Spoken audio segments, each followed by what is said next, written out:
یہ میلاد شریف آتے ہی جو رنگینیاں نظر آتی ہیں، معراج شریف آتے ہی جو انداز نظر آتے ہیں، یہ حضور کی محبت کے جو نغمے چاروں جانب ہمیں گونجتے دکھائی دیتے ہیں، تو یہ سارے بتاتے ہیں کہ اصل سے رشتہ مضبوط ہے۔ ذرا اسی لیے تو اعلیٰ حضرت فرماتے ہیں کہ جم کے حضور سے پیار کرو۔ ایسا نہیں ہے کہ ہمارے اندر غلطیاں نہیں، لیکن جب اگر جم کے پیار کرو گے تو اپنی کوتاہیوں کو ضرور ٹھیک کرو، اصلاح ضرور کرو، لیکن انسان ہے، کمزوریاں رہ جاتی ہیں۔ وہ کہتے ہیں کہ پیش حق مجدہ شفاعت کا سناتے جائیں گے، وہ آپ تو روتے جائیں پر ہم کو ہنساتے جائیں گے۔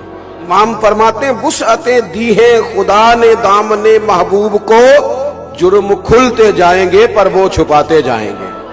اور پھر کسی نے کیا اس پر خوبصورت حاشیہ دیا، اس نے کہا اگر ایسی بات ہے نا کہ ٹھیک ہے، پھر حشر میں ہوگا ہمارا داخلہ بھی شان سے، ہم یا رسول اللہ کا نعرہ لگاتے جائیں۔